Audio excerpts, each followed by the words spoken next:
दोस्तों, आज हम बात करेंगे उन लोगों के बारे में जो लोग अपने बच्चों की पढ़ाई को लेकर काफ़ी परेशान रहते हैं। उनके बार बार कहने पर भी बच्चे पढ़ने के लिए नहीं बैठते। इस वजह से वे लोग काफ़ी परेशान रहते हैं कि उनका बच्चा आगे आने वाले समय में क्या करेगा, क्योंकि अगर वह बैठकर पढ़ाई नहीं करेगा या पढ़ाई को अपना समय नहीं देगा तो आने वाले समय में उसका भविष्य अंधकारमय होगा। लेकिन यह बातें सोचने से पहले उन माँ बाप को यह सोचना चाहिए कि उन्होंने बच्चे की परवरिश किस तरह से की है या वह बच्चे को किस तरह से हैंडल कर रहे हैं। अगर आप चाहते हैं कि आपका बच्चा खुद बैठकर पढ़े तो इसके लिए सबसे पहले आपको भी पढ़ने की आदत डालनी पड़ेगी। बच्चे अक्सर वही करते हैं जो वह अपने माँ बाप को करते हुए देखते हैं।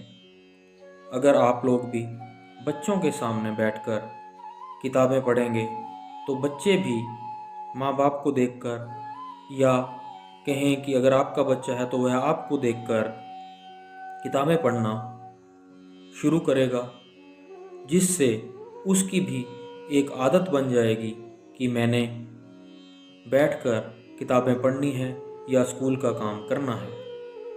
आप एक टाइम टेबल बना लें जिसके हिसाब से डेली आप चाहे आधा घंटा या 1 घंटा किताबें पढ़ने में लगाएं। आपको देखकर आपका बच्चा भी बिल्कुल वैसे ही करने लगेगा। दूसरी बात, कोशिश की जाए कि बच्चे मोबाइल बिल्कुल ना देखें। अक्सर लोग क्या करते हैं, जब वे अपने काम में बिजी होते हैं तो अपना पीछा बच्चों से छुड़ाने के लिए उनको मोबाइल दे देते हैं। इससे नुकसान यह होता है कि बच्चों को मोबाइल देखने की ऐसी गंदी लत लग जाती है जिससे वे हट नहीं पाते और रोज़ माँ बाप को मोबाइल देखने के लिए कहते हैं या माँ बाप को तंग करते हैं कि हमें मोबाइल दो, हमें वीडियोस देखनी है। इसलिए बच्चों को आप टीवी देखने दीजिए, लेकिन मोबाइल से दूर रखिए। जब बच्चा मोबाइल देखने के लिए कहे तो आप कहिए कि बेटा, मैंने आपका टाइम टेबल बना रखा है, आप टीवी देख सकते हैं, और उस हिसाब से आप डेली अपना टाइम बांध लीजिए कि आप इस समय टीवी देखेंगे, लेकिन आपको मोबाइल नहीं दिया जाएगा। अगर बचपन से ही बच्चे की ऐसी आदत बन जाएगी तो आगे आने वाले समय में वह माँ बाप को मोबाइल के लिए भी तंग नहीं करेगा। और इसके साथ साथ आपने बार बार बच्चे को प्रेशराइज़ नहीं करना कि पढ़ने बैठ। अगर आप बार बार उसे प्रेशराइज़ करते रहेंगे, बार बार उसे डांटते रहेंगे, इससे होगा क्या कि बच्चा आपकी बातों को नज़रअंदाज कर देगा, क्योंकि उसे लगेगा कि माँ बाप का तो रोज़ का यही काम हो गया है। इसलिए आप इस बात को अवॉइड करें कि आप बार बार बच्चे को पढ़ने के लिए ना बोलें। मौका देखते हुए जब बच्चे का मूड अच्छा हो तो उसे प्यार से बैठकर समझाएं कि बेटा, पढ़ाई की जीवन में बहुत बड़ी कीमत है और इसके बिना जीवन में कुछ भी नहीं। लेकिन अगर आप उसे बार बार तंग करेंगे, बार बार पढ़ने के लिए बोलेंगे, तो उसके लिए एक दिनचर्या का नॉर्मल हिस्सा हो जाएगा और वह इस बात पर ध्यान भी नहीं देगा। लेकिन जब आप उसे अच्छे मूड के समय समझाएंगे तो वह आपकी बात ज़रूर मानेगा, क्योंकि वह समझेगा कि माँ बाप मेरे अच्छे के लिए ही मुझे समझा रहे हैं और मुझे प्यार से हर चीज़ बता रहे हैं। और अगर आप ये 3-4 चीज़ें अपने रोज़मर्रा की ज़िंदगी में लागू कर लेंगे तो आप देखिएगा कि आपका बच्चा भी पढ़ने में इंटरेस्ट दिखाएगा और अच्छी तरह पढ़ेगा।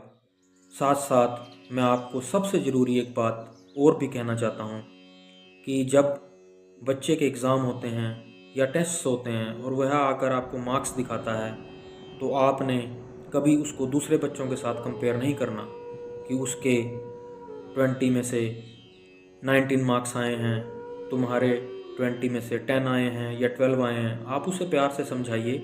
आप कहिए कि बेटा अब जो मार्क्स आए हैं वह ठीक है जो हो गया, लेकिन आगे आप पढ़ाई में और अच्छी तरह से ध्यान दें।